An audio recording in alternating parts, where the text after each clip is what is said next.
नमस्ते छात्रों, मैं Vishali Satpute Shram Shakti Vidya Niketan English medium school मालदाड़ के ऑनलाइन क्लासेस में आप सभी का फिर से स्वागत। बच्चों, अपनी कक्षा छठी और विषय हिंदी हमने पिछले तासिका में अपना 6 नंबर का पाठ मेरा अहोभाग्य शुरू किया था।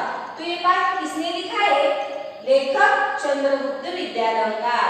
तो इस पाठ में हमने पिछले तासिका में देखा, निश्चित दिन तय होने के बाद लेखक और उनके साथी गुरुदेव रविंद्रनाथ जी से मिलने गए और वहां उनकी वार्तालाप शुरू हुई। तो देखते हैं उनकी वार्तालाप में क्या हुआ। चलो अब आप सब अपने पुस्तक में देखो बच्चों, यहाँ तक हमने पढ़ा था, मतलब हमने देखा था।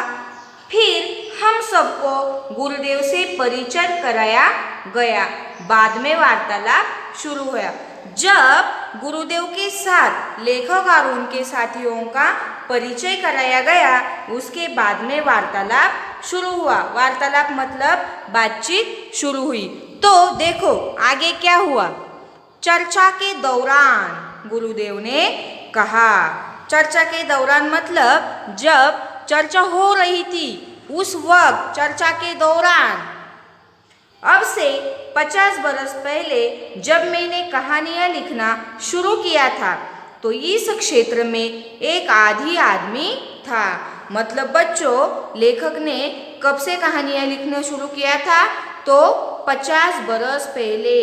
और तब की परिस्थिति क्या थी?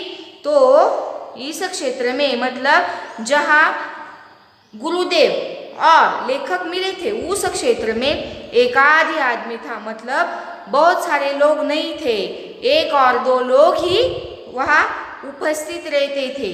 देखो, मेरी प्रारंभिक कहानियों में ग्रामीण जीवन के संसर्ग का ही वर्णन है। प्रारंभिक मतलब बच्चों शुरुआत की। तो लेखक ने जो शुरुआत में कहानियाँ लिखी थी तो उस कहानियों में ज़्यादातर ग्रामीण जीवन, ग्रामीण मतलब गांव में रहने वाले लोगों का जीवन, तो उन लोगों के जीवन के संसर्ग का ही वर्णन था। संसर्ग मतलब संगति, मतलब वो लोग कैसे थे, कहाँ रहते थे, सब उसके जीवन के बारे में लिखा था। किसमें? लेखक की प्रारंभिक कहानियों में। आगे देखो, उसके पहले इस तरह की कोई चीज बांग्ला भाषा में नहीं थी। मतलब लेखक जो कहानियाँ लिखते थे ग्रामीण जीवन के संसर्ग के बारे में, तो ऐसी कुछ चीजें इसके पहले बांग्ला भाषा में नहीं थी। मेरी कहानियों में ग्रामीण जनता की मनोवृत्ति के दर्शन होते थे। और क्या था लेखक की उस कहानियों में? ग्रामीण जनता की मनोवृत्ति मतलब उन लोगों की मानसिक स्थिति और उनका जीवन, रहन सहन, उसकी दर्शन होते थे। उन कहानियों में कुछ ऐसी चीज है जो संसार के किसी भी देश के आदमी को भा सकती है मतलब पसंद आ सकती है, और वह चीज़ें सुनकर उनका जीवन भी बदला जा सकता है, वो उन्हें प्रोत्साहित भी कर सकता है।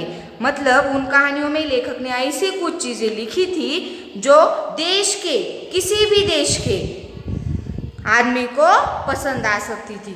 क्यों पसंद आ सकती थी? देखो, क्योंकि मनुष्य स्वभाव तो दुनिया में हर जगह एक सा ही है। बच्चों, हमें पता है हर देश के लोगों का रहन सहन अलग अलग होता है, भाषाएं अलग अलग होती है, लेकिन उन लोगों के स्वभाव में कुछ तो साम्यता होती है। समझे? गुरुदेव कुछ समय के लिए रुके। मतलब जब बातचीत हो रही थी तब गुरुदेव ने क्या किया? कुछ समय के लिए रुके। तभी अपने आप मेरे मुंह से निकल पड़ा। मतलब लेखक ने मन में तय किया था क्या बोलने का? नहीं, लेखक के मुंह से अपने आप बाहर निकल पड़ा। क्या पड़ा? गुरुदेव, आपके मन में काबुली वाला इस कहानी का विचार कैसे आया? मतलब बच्चों समझो यहाँ कि लेखक ने काबुली वाला ये कहानी लिखी होंगी और किसने पढ़ी होगी? लेखक ने। और लेखक के मुंह से निकल पड़ा कि गुरुदेव आपने वो जो काबुली वाला कहानी लिखी थी, तो उस कहानी के विचार आपके मन में कैसे आए? देखते हैं गुरुदेव ने क्या उत्तर दिया। यह लोकप्रिय कहानी देश के सभी भाषाओं में सभी बच्चों को बहुत प्यारी लगती है। मतलब वो जो काबुली वाला कहानी है, तो ये कहानी सभी भाषाओं में उपस्थित है और सभी बच्चों को यह बहुत प्यारी लगती है। तो उसके ऊपर गुरुदेव क्या बोले? देखो, गुरुदेव बोले वह कहानी कल्पना की सृष्टि है। वह कहानी कल्पना द्वारा लिखी गई है और बहुत अच्छी है, कल्पना की सृष्टि है। मतलब वो सच्ची कहानी है क्या? नहीं। एक काबुली वाला था, वह हमारे यहाँ आता था और हम सब उससे बहुत परिचित हो गए थे। मतलब काबुली वाला किसके घर आता था? गुरुदेव के घर आता था और हमेशा से उसके आने की वजह से लेखक नहीं, गुरुदेव और सब मतलब वहाँ के आसपास के सब उससे बहुत परिचित हो गए थे। मैंने सोचा उसकी भी एक छोटी लड़की होगी और जिसकी वह याद किया करता होगा।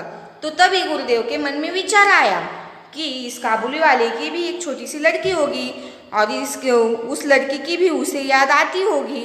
तो इसी तरह वार्तालाप हो रहा, इसी तरह बातचीत चल ही रही थी और वार्तालाप होता ही रहा। हम सब के लिए यह एक मानसिक खाद्य था। क्या था? मानसिक खाद्य। मानसिक खाद्य मतलब क्या है बच्चों? वैचारिक चर्चा।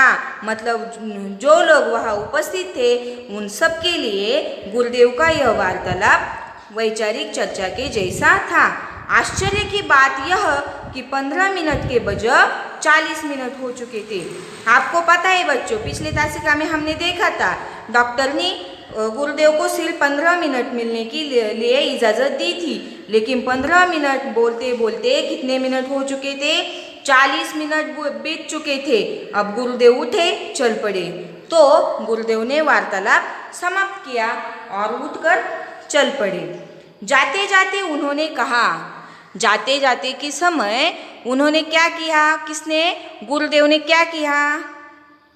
जब मैं ऐसे किसी वार्तालाप के लिए कम समय देता हूँ, तब मेरी वह बात सचमुच ठीक न मानिएगा, क्योंकि मुझे स्वयं लोगों से बातचीत करने में आनंद आता है। क्या कहा गुरुदेव ने? जब मैं ऐसे किसी वार्तालाप के लिए कम समय देता हूँ, मतलब मुझे ज़्यादा समय जब नहीं होता, तो कभी कभी किसी वार्तालाप के लिए मुझे कम समय देना पड़ता है, तब मेरी बात सचमुच ठीक न मानिएगा।